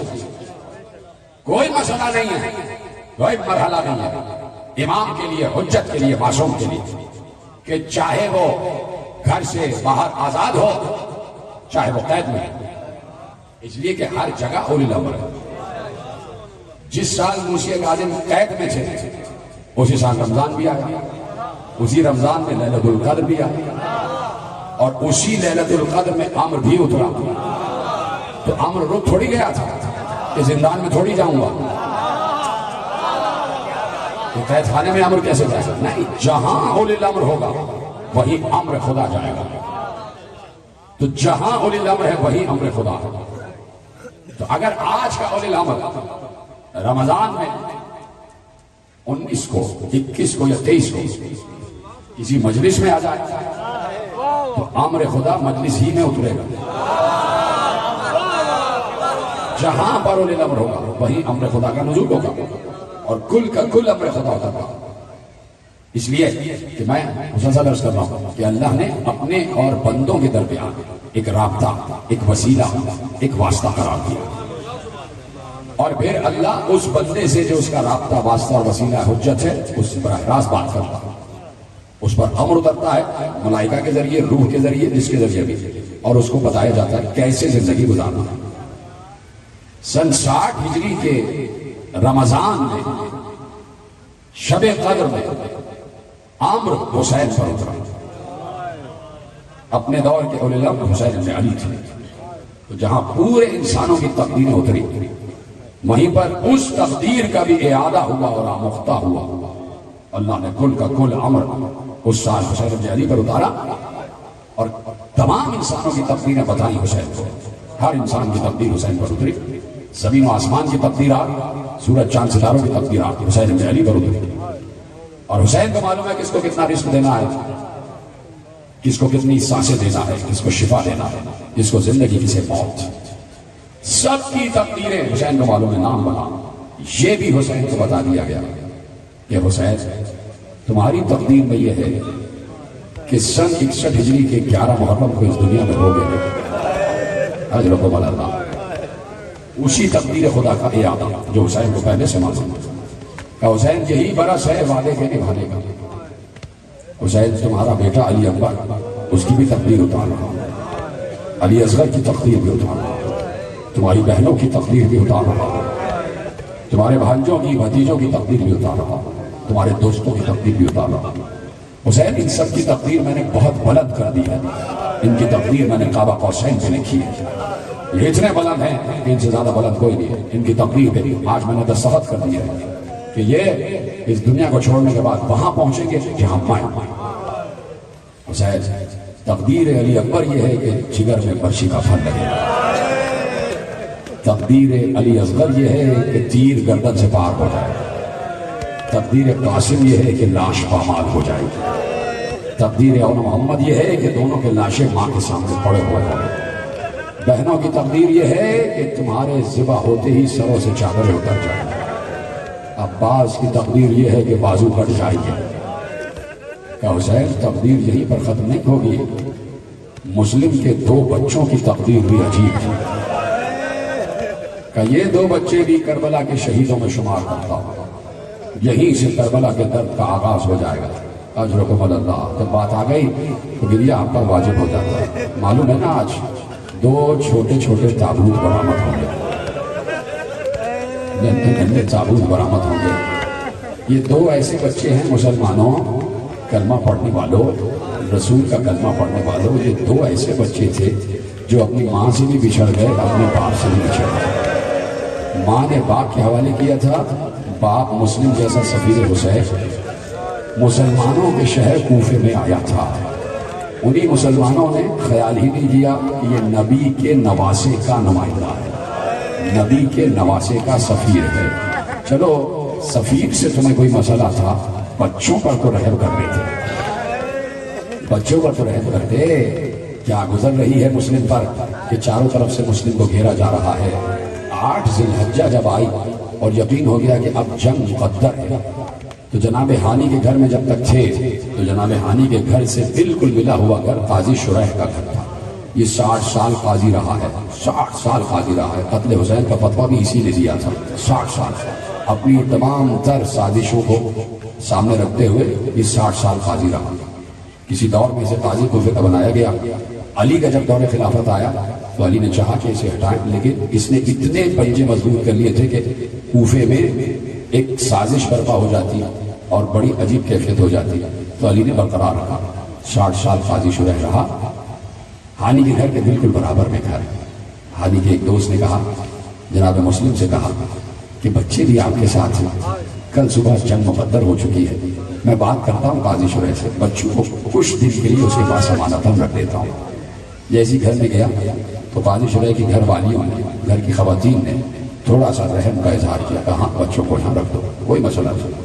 دوسرے دن مسلم جنگ میں شہید ہو گئے، مسلم کی شہادت ہو گئی۔ مسلم نے بس ذبح ہونے سے پہلے یہی کہا کوفے والوں سے، کوفے والوں کل عید مناؤ گے، 9 ذی الحجہ کا کوفے والوں کل عید مناؤ گے۔ میں دیکھ رہا ہوں قربانی کے جانور لینے کے لیے نکلے ہوئے ہو، ساتھ میں تمہارے چھوٹے چھوٹے بچے بھی ہیں، بس تم سے حسین کا سفیر یہ چاہتا ہے کہ میرے ساتھ بھی 2 بچے آئے تھے، ان کا خیال رکھنا، اور اگر مل جائے تمہیں کہیں تمہارے ہاتھ لگ جائے تو ان پر ظلم نہ کرنا، انہیں مدینے کی راہ دکھا دینا، مدینے کی راہ دکھانا۔ مسلم جنگ کر رہے ہیں، بچوں کو خبر ہی نہیں کہ باہر بابا کا کیا حال ہو رہا ہے۔ یہ جملہ رونے کے لیے کافی تھا۔ بچے ایک کمرے میں رکھ دیے گئے ہیں چھپا کر، اس لیے کہ ان کو بھی خطرہ ہے کہ اگر حاکم کو پتہ چل گیا تو حاکم ہمیں ہی قتل نہ کر دے۔ بچوں کو چھپا دیا گیا، باہر کی خبر بچوں کو ہے ہی نہیں کہ بابا کے ساتھ کیا ہو رہا ہے۔ مسلم کا سر کٹ کے دارالامارہ سے نیچے گرا، بچوں کو خبر ہی نہیں کہ بابا کا سر کٹ گیا۔ مسلم کی لاش کو کوفے کی گلیوں میں گھسیٹا جا رہا تھا. بچوں کو خبر ہی نہیں کہ بابا کی لاش کے ساتھ کیا ہو رہا ہے. لاش پر بچے ہنس ہنس کر کھلکھلا کر قہقہے لگا کر تالیاں مار کے سیٹیاں مار کے لاش پر پتھر مار رہے تھے. بچوں کے ہنسنے کی آواز 2 بچوں تک تو آ رہی تھی، لیکن ان مسلم کے بچوں کو یہ پتہ ہی نہیں تھا کہ کوفے کے بچے کس پر ہنس رہے ہیں. اجرکم اللہ، انہیں پتہ ہی نہیں کہ ہمارے بابا کے جسم پر پتھر مارے جا رہے ہیں. مسلم کی لاش کوفے کے دروازے سے لٹکا دی گئی. بچوں کو خبر نہیں کہ بابا کی لاش کوفے کے دروازے سے لٹکا دی گئی ہے. قافلہ 12-13 محرم کو لٹا ہوا قافلہ، زین العابدین ہاتھوں میں ہتھکڑیاں، پاؤں میں بیڑیاں، گلے میں توقی خاردار، اور ساتھ میں انہی بچوں کی پھوپھیاں جن کے سروں پر ردائیں نہیں تھی. وہی قافلہ لٹا ہوا 13 محرم کو کوفے میں آ بھی گیا. دربار کوفہ میں خطبہ دے بھی دیا. بچوں کو خبر ہی نہیں کہ ہماری ماں بھی لٹے ہوئے قافلے کے ساتھ آئی ہے. بچے سراسیمہ سہمے ہوئے بار بار پوچھتے ہیں ہمارے بابا کب آئیں گے، ہمارے بابا کب آئیں گے، ہمارے بابا کب آئیں گے. بتایا نہیں گیا بچوں کو کہ تمہارے بابا شہید ہو گئے. کہا ابھی آ جاتے ہیں، ابھی آ جاتے ہیں، کھانا کھا لو. کافی دن گزر گئے. بچوں نے ایک دن طے کیا کہ آج کھانا نہیں کھائیں گے جب تک ہمیں بتایا نہ جائے کہ ہمارے بابا کہاں ہیں. بچوں نے کھانا کھانے سے انکار کیا. قاضی شرح کو بلایا گیا. کہا کہ اچھا میں وعدہ کرتا ہوں کہ صبح تک تمہارے بابا کی خبر لا کے دوں گا، کھانا کھا لو. کھانا بچوں نے کھا لیا.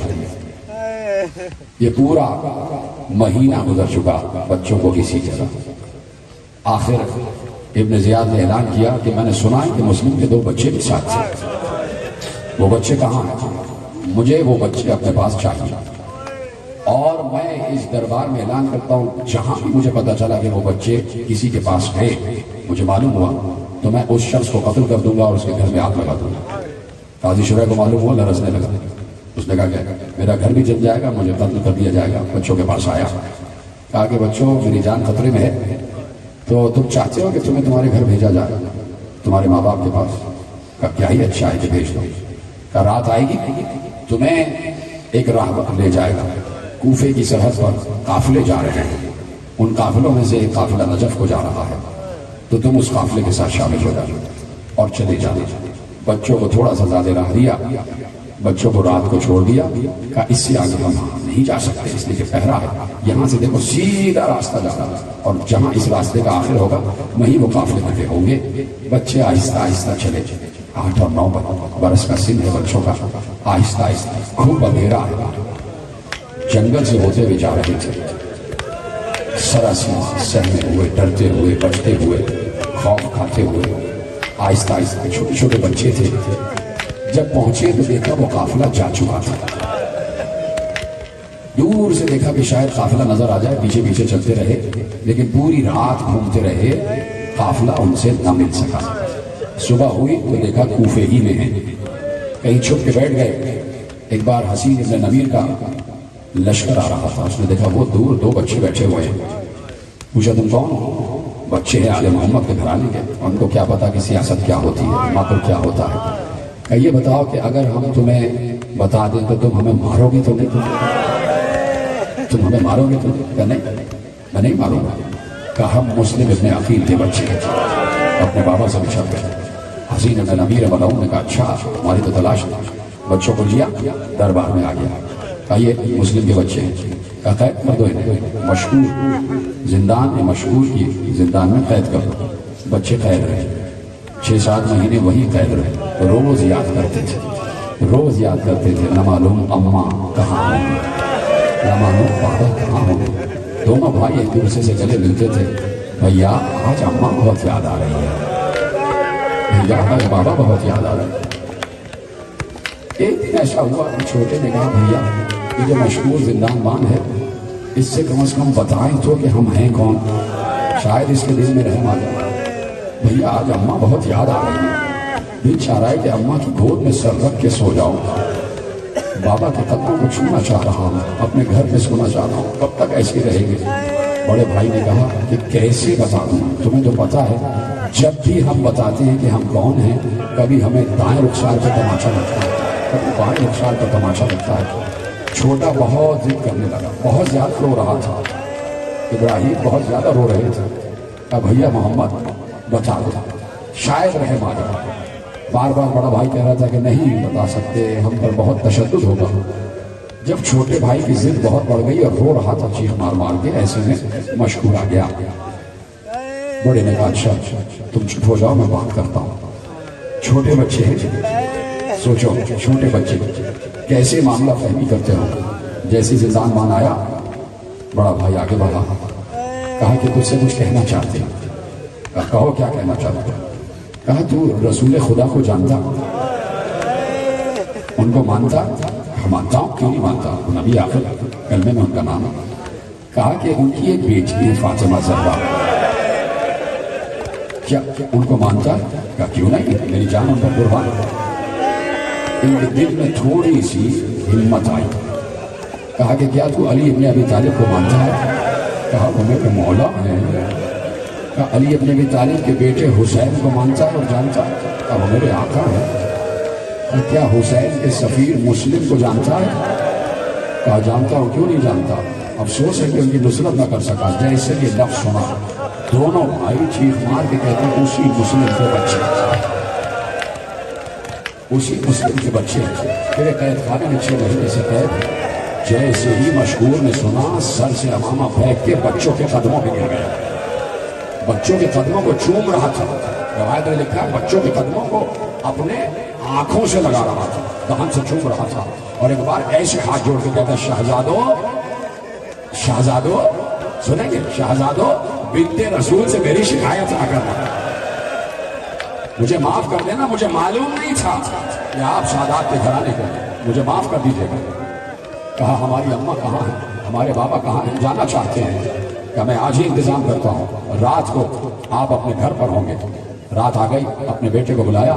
کہا بیٹے ان دونوں بچوں کو لے کے اس جگہ جانا جہاں قادسیہ کی طرف قافلے جا رہے ہیں, اور فلاں فلاں آدمی ہے, اسے یہ پیسے دینا اور کہنا ان بچوں کو قادسیہ پہنچا دے فلاں انسان کے پاس, اور اس انسان کے لیے خط ہے کہ وہ جو شخص ہے وہ ان کو مدینے پہنچائے گا.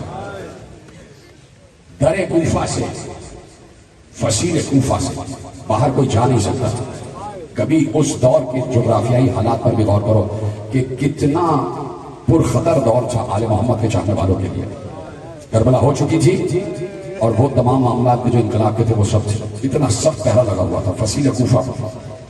ادھر سے مشہور کے بیٹے نے دونوں بچوں کا ہاتھ پکڑا, چھپتا چھپاتا بڑی مشکل سے کوفے کی دروازے سے, کوفے کی دیوار سے ان کو پار کرا دیا.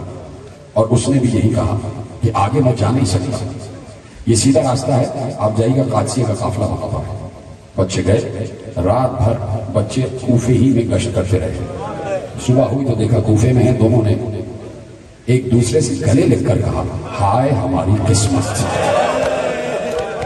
کیا تھک تو نہیں رہتا, ابھی تو میں نے مصائب شروع کیے, اجازت ہے کہ تفصیل سے پڑھوں یا ختم کر دوں مصائب. ایک منظر دکھانا چاہتا ہوں جو شاید تم نے ابھی تک سنا نہیں ہوگا, اس لیے کہ جو ظلم ہوا ہے اسے بتانا چاہتا ہوں مسلمانوں تک کہ بچوں کے ساتھ ہوا کیا ہے. ہائے ہماری قسمت. پوری رات سفر کرتے رہے, کوفے سے باہر ہی نہیں گئے, چھپ کے ایک درخت کے اوپر جا کے بیٹھ گئے کہ شام ہوگی تو پھر اتریں گے, پھر دیکھیں گے کوئی راستہ, پھر دیکھیں گے کہ شاید کوئی قافلہ جا رہا ہو. صبح ہوئی تو ایک درخت کے اوپر چڑھ کے بیٹھ گئے چھپ. ایک عورت آئی, نیچے دریا تھا, پانی بھرنے کے لیے آئی. اس نے جیسے ہی اپنے برتن کو دریا میں ڈالا, اس نے دریا کی سطح پر دیکھا کہ 2 بچوں کے پیارے پیارے سے چہروں کے عکس نظر آ رہا, درخت کا عکس اور درخت پہ بیٹھے ہوئے بچوں کا عکس. ایک دم اس نے اوپر دیکھا تو 2 ننھے ننھے سے خوبصورت چاند بیٹھے ہوئے تھے. اس عورت نے بڑے پیار بھرے لہجے میں کہا کہ بچوں اوپر کیوں بیٹھے ہو, نیچے آ جاؤ, گر جاؤ گے, چوٹ لگ جائے گی, آ جاؤ نیچے آ جاؤ بچوں, کچھ نہیں کہوں گی. بچوں نے اتنی دیر بعد پیار بھرا لہجہ سنا, نیچے آ جاؤ. اس کنیز نے کہا کہ کون ہو, یہاں اکیلے کیوں بیٹھے ہو, تمہیں ذرا سا بھی خیال نہیں ہے کہ تمہاری ماں تمہارا انتظار کر رہی ہے, اپنے گھر کیوں نہیں جاتے. بچوں نے کہا جس کا کوئی گھر ہو وہ گھر جائے, جس کو پتا ہو کہ اس کی ماں کہاں ہے وہ ماں کے پاس جائے. کنیز لرز گئی, کون ہو, ہاں اگر ہم پر ظلم نہ کریں تو بتائیں کون ہے. کیا بتاؤ. کہ ہم مسلم کے بچے، ہمارے بابا کا نام مسلم ہے۔ وہ کنیز بھی قدموں پہ گری، شہزادوں کو چوما اور کہا میری مالکہ آل محمد کی چاہنے والی ہے، چلو میں اپنی مالکہ کے پاس سے لے چلتی ہوں۔ گھر میں آئی، مالکہ نے جیسے ہی سنا کہ فاطمہ کے گھر کے بچے آ گئے، اس نے قدموں پہ سر کو رکھ کر کہا ہائے میرے گھر کے فرش کی قسمت کہ سید السادات کے گھرانے کے بچوں کے قدم میرے فرش پر آ گئے۔ بچوں کی خدمت کی، نہلایا دھلایا اور اس کے بعد کہا میں کھانا لگاتی ہوں، آپ کھانا کھائیے اور حجرے میں سو جائیے۔ بچوں نے کہا بھوک پیاس تو ختم ہو چکی ہے، نہ معلوم اماں کہاں ہے، نہ معلوم بابا کہاں ہے، نہ معلوم گھر والے کہاں ہیں، اگر کچھ کر سکتی ہو تو حجرے میں 2 مصلے بچھا دو، ہم نماز پڑھنا چاہتے ہیں۔ مصلے بچھا دیے گئے، بچوں نے نماز پڑھی، آدھی رات بھیگ گئی، بچے سو گئے، حجرے کا دروازہ باہر سے مومنہ نے بند کر دیا۔ بچے سوئے تو بچوں نے خواب دیکھا، خواب دونوں نے ایک ہی دیکھا، دونوں بے اختیار چونک کر اٹھے، رو رہے تھے۔ دونوں نے کہا کیا ہوا؟ دونوں نے کہا خواب دیکھا، ایک ہی خواب دیکھا۔ کہا بھیا خواب یہ دیکھا کہ رسول اللہ کی بزم سجی ہوئی ہے، رسول اللہ بھی بیٹھے ہوئے ہیں، ہماری دادی فاطمہ زہرا بھی بیٹھی ہوئی ہیں، علی بن ابی طالب بھی ہیں، حسن بھی ہیں، حسین بھی ہیں۔ ایسے میں رسول اللہ نے کہا مسلم نظر نہیں آ رہے، میرے بیٹے حسین کا سفیر مسلم نظر نہیں آ رہا۔ تو فوراً ہمارے بابا مسلم بھی اس بزم میں آ گئے، رسول اللہ کو سلام کیا، رسول اللہ نے جواب سلام دیا تو فوراً رسول اللہ نے ہمارے بابا مسلم سے پوچھا مسلم تمہارے 2 بچے کہاں ہیں؟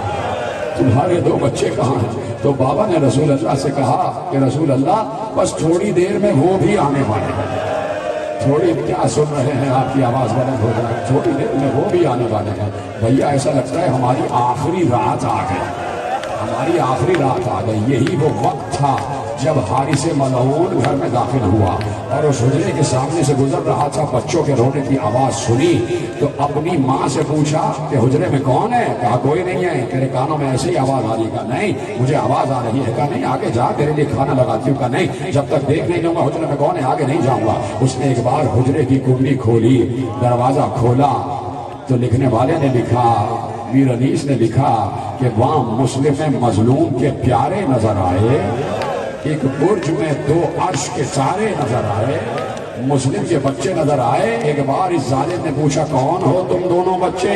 بے اختیار کہا مسلم کے بچے ہیں۔ اس نے کہا پوری رات ہو گئی، 3 راتیں 3 دن ہو گئی، کوفے میں مارا پھر رہا ہوں کہ تمہیں تلاش کروں، اس لیے کہ ابن زیاد نے کہا ہے جو لے کے آئے گا اسے 1000 درہم انعام میں دوں گا۔ پوری 3 دن اور 3 رات اور تم میرے گھر میں ہی مل گئے، چلو تمہیں قید کر کے لے چلتا ہوں۔ بچوں کو باہر لایا، بچوں کو حجرے سے باہر لایا، صحن میں کھڑے کر دیا۔ میں نے جملہ کہہ دیا، آپ نے سن لیا۔ ذرا اس حارث کی ماں سے پوچھنا کہ بچوں کو حجرے سے کیسے باہر لایا۔ ماں نے بتایا دونوں کو بالوں سے پکڑ کے گھسیٹتا ہوا باہر لایا۔ بچوں کے قدم زمین پر کھپتے رہے تھے، بچوں کو بیچ صحن میں ایک ستون سے رسیوں سے باندھ دیا۔ صبح ہونے کا انتظار کر رہا تھا لیکن صبح ایسے نہیں ہوئی، کبھی محمد کے تماچا مارتا تھا، کبھی ابراہیم کے تماچا مارتا تھا۔ ہر تماچے پر بچے یاد کرتے تھے ہائے بابا، ہائے اماں، ہاں گریا کرو گریا کرو۔ صبح ہوئی تو بچوں کو لے کر چلا، کہا تمہیں قتل کروں گا۔ ماں نے کہا قتل کیوں کرے گا؟ ارے آل محمد کے گھرانے کے بچے ہیں۔ ماں قدموں پہ گر گئے۔ ایک بار اس نے تلوار اٹھائی، ماں کا ہاتھ کٹ کے گرا، بچوں کو لے کے آگے بڑھا، ساتھ میں اس کا حبشی غلام بھی تھا۔ جیسے ہی دریا کے کنارے لایا، حبشی غلام سے کہا لے تلوار، دونوں بچوں کی گردنیں اڑا دے۔ حبشی غلام تلوار لے کے آگے بڑھا، محمد ابراہیم کے قریب آیا۔ محمد ابراہیم نے حبشی غلام کو دیکھ کر کہا لگتا ہے کہ تو بلال حبشی کی نسل سے ہے، تو بلال حبشی کی نسل سے۔ ایک دم چونک کے کہتا تم کون ہو؟ کہا بلال حبشی کے جو آقا تھے نا رسول اللہ، ہم ان کی نسل میں، ہم ان کے بچے ہیں۔ کہا کون ہو؟ کہا مسلم کے بچے ہیں، محمد ابراہیم۔ کہا میں بھی چاہنے والا ہوں تمہارے گھروں کا، مجھے اس ملعون نے بتایا ہی نہیں۔ ایک بار جیسے ہی پلٹا حارث نے تلوار اٹھائی اور اس غلام کی گردن کاٹ دی۔ وہی اس کا لاشا تڑپ رہا تھا۔ ایک شخص کہتا رہا، ماں کہتی رہی، بیوی کہتی رہی، غلام کہتا رہا، کسی کی نہ مانی۔ ایک بار دریا کے کنارے لے آیا، دریا کے کنارے لایا، کہا اب میں ہی رہ گیا ہوں، میں ہی تمہاری گردنیں کاٹوں گا، میں ہی تمہاری گردنیں کاٹوں گا۔ بچوں نے کہا سن تو ہمیں زندہ لے جا ابن زیاد کے پاس۔ زندہ لے جا وہ تجھے انعام دے گا. کہا نہیں یہ نہیں کروں گا, تمہاری گردنیں کاٹ کے لے جاؤں گا. کہیں ایسا نہ ہو کہ تمہیں زندہ لے کر جاؤں اور راستے میں کوئی تمہیں مجھ سے چھین لے اور وہ انعام لے جائے. کہا اچھا یہ کر دے کہ ہماری زلفیں کاٹ دے اور ہمیں غلاموں کی طرح بیچ دے, ہمیں بیچ دے غلاموں کی طرح, اس سے زیادہ تجھے قیمت مل جائے گی. کہا یہ بھی نہیں کرنا ہے. کہا اچھا یہ تو کر کہ ابن زیاد نے تجھے 1000 درہم دینے کا وعدہ کیا ہے, ہمیں ہمارے گھر پہنچا دے, ہم تجھے 10 گنا زیادہ انعام دلوائیں. بچے حجت قائم کر رہے تھے کہ اس کے اندر شیطان نے حلول کیا ہوا ہے. کہا کہ نہیں مجھے صرف انعام چاہیے, صرف انعام چاہیے, تمہاری گردنیں کاٹوں گا. کہا اچھا کچھ نہیں کر سکتا تو یہ تو کر سکتا ہے 2 رکعت نماز پڑھنے کی اجازت دے دے. پڑھ لو نماز اگر تمہارے کوئی کام آتی ہے. دونوں نے نماز پڑھی. 8 اور 9 برس کے بچے. یہ ہے آل محمد کا گھرانہ. اس لیے بیٹھ کر 1400 برس سے ذکر کر رہے ہیں کہ نماز بچانے والا یہی گھرانہ ہے. یہاں کے تو بچے بھی محافظ نماز ہے. 8 اور 9 برس کے بچے بیٹھ گئے, نماز پڑھی. 2 رکعت نماز جیسے ہی کامل ہوئی, ایک بار آگے بڑھا, محمد کی گردن کو پکڑا. ابراہیم نے کہا میرے سامنے میرے بھائی کو قتل نہ کر, پہلے میری گردن کاٹ لے. کیا سن رہے میرے عزیزو, پہلے میری گردن کاٹ لے. کہا کہ مجھے فرق نہیں پڑتا کہ چاہے چھوٹے کی گردن کاٹوں چاہے بڑے کی گردن کاٹوں. محمد کی گردن کو پکڑا, بھائی کے سامنے بھائی کے گلے کو کاٹا. یہ کوئی معمولی جملہ نہیں کہ مسلمانوں, بھائی کے سامنے بھائی کے گلے کو کاٹا. محمد کا گلا کٹا, خون کی دھار تھی جو بچے کے گلے سے برآمد ہوئی اور زمین پر خط دیتی ہوئی جا رہی تھی. سر کو ایک جانب رکھا, تن کو اٹھایا, جسم کو اٹھایا, فرات کی لہروں کے حوالے کیا. لیکن راوی کہتا ہے کہ اس وقت تو کلیجہ پھٹ گیا کہ بچے کا لاشا فرات کی لہروں پہ رکا ہوا تھا. ابراہیم کے قریب گیا, ابراہیم کی گردن کو کاٹا, گردن کو ایک طرف رکھا, دوسرے بھائی کی لاش کو فرات کی لہروں کے حوالے کیا. جیسے ہی دونوں بھائیوں کے لاشیں فرات کی سطح پر آئے, دونوں ایک دوسرے سے بغل گیر ہوئے. اجرکم اللہ, چاہتا تو یہی مسائل ختم کر دیتا, لیکن صرف ایک روایت سن لینا تو دیکھو بچوں کے ساتھ ہوا کیا ہے. دونوں کی گردنوں کو اٹھایا, بالوں سے پکڑ کر گردنوں کو اٹھایا, دربار ابن زیاد میں آیا. اس نے باریابی چاہا, ابن زیاد نے کہا بلاؤ. جیسے ہی آیا, ظالم کے ہاتھ میں 2 ننھے سے سر دیکھے, بے اختیار کھڑے ہو کے کہتا او ظالم, کس ماں کی گود اجاڑ کے آیا ہے؟ تھک گئے ہو تو مجھے بتا دیتا, کس ماں کی گود اجاڑ کے آیا؟ کہا یہ مسلم کے بچے, انعام دے مجھے. کہا کیوں انعام دوں؟ میں نے تو کہا تھا زندہ لے کر آنا. کہا امیر میں زیادہ انعام کی لالچ میں ان کی گردن کاٹ کے لایا. کہا یہ بتا تو نے بچوں کے ساتھ کیا کیا ہے؟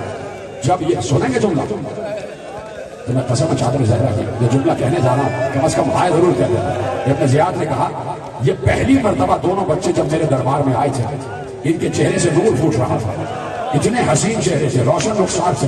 ارے تو نے ان کے ساتھ کیا کیا ہے؟ ان کے رخسار کٹے ہوئے ہیں,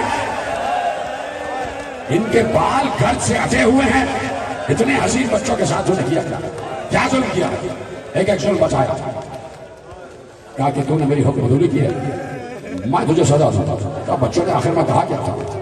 کہ 2 رکعت نماز پڑھنے کے بعد کہا تھا پروردگار تو ہمارا فیصلہ کرنے والا ہے, کہ تیرا فیصلہ ہوگا, بچوں کی دعا قبول ہوگی, تیرا فیصلہ ہوگا. سنیں گے ایک بار کہا کوئی ہے جو ان بچوں کے سروں کو دھو کر لیا, بس ختم ہو رہی ہے بات. کوئی ہے جو ان بچوں کے سروں پر دھو کر لیا. یہ بھی ظالم, ابن زیاد بھی تو ظالم تھا نا, یہ بھی تو ایک ظلم ہی تھا نا کہ بھرے دربار میں ایک تو بچوں کے کٹے ہوئے سر آ رہے اور پھر کہہ رہا ہے کوئی ہے جو ان بچوں کے سروں کو دھو کر لیا. ایک حبشی غلام تھا آل محمد کا چاہنے والا, اس نے کہا امیر مجھے دے دے. بچوں کے سروں کو لے کر گھر میں چلا, اپنی بیوی کو بلایا, کہا 2 یتیم بچے ہیں, سر کٹ کے آئے ہیں, ان بچوں کے سروں کو دھو دے. جملہ کوئی بڑا نہیں ہے, لیکن جب میں نے پڑھا میری روح کہاں, میرا کلیجہ پھٹ گیا. وہ غلام کی بیوی بچوں کو دیکھ کر دہل گئی. ننھے سے 8 اور 9 برس کے 2 بچوں کے کٹے ہوئے سر, پاک پانی لے کر آئی, بچوں کے سروں کو دھلا دھلا کر کہتی تھی نہ معلوم کس ماں کی گود میں پلے ہوئے ہو, نہ معلوم تمہاری ماں کو خبر بھی ہے کہ تمہارے ساتھ کیا ہوا ہے, نہ معلوم تمہاری ماں کو خبر بھی ہے کہ تمہارے ساتھ کیا ہوا ہے. ارے میں تو کہتی ہوں تم اپنی ماں سے جدا ہی کیوں ہوئے تھے؟ چوتھا جملہ سنیں گے، ارے میں دعا کرتی ہوں کاش تمہاری ماں پہلے مر گئی ہو، کاش تمہاری ماں پہلے مر گئی ہو۔ ہائے ہائے ہائے، کیا گریہ کر رہے ہو؟ سر اٹھائے، دربار میں آئے، ختم ہو گئی بات۔ جب آخری جملہ کہوں گا تابوت برآمد کرنا، بس 2 جملے کہنے کی اجازت دینا۔ ابن زیاد نے کہا حارث کو وہیں لے جاؤ جہاں اس نے بچوں کو مارا تھا، جہاں بچوں کو مارا تھا۔ جلاد لے کے چلا، ساتھ میں پورا دربار بھی ہے، روایت نے لکھا ہے ابن زیاد بھی ہے۔ ایک بار جیسے ہی اس مقام پر پہنچا جہاں بچوں کے گلوں کو کاٹا گیا تھا، دیکھا دور سے ایک لہو کی دھار ہے جو بہتی ہوئی اس مقام پر آ رہی ہے جہاں بچوں کے گلوں کو کاٹا تھا۔ ختم ہو گئی بات۔ ابن زیاد نے تڑپ کر کہا او ظالم، یہ مٹی پر نشان کیسے ہے، یہ مٹی پر نشان کیسے ہے؟ اس نے کہا امیر، میں بچوں کے گلوں کو کاٹ رہا تھا، بچے ایڑیاں لگا لگا کے کہہ رہے تھے ہمیں نہ مار، ہماری اماں کے پاس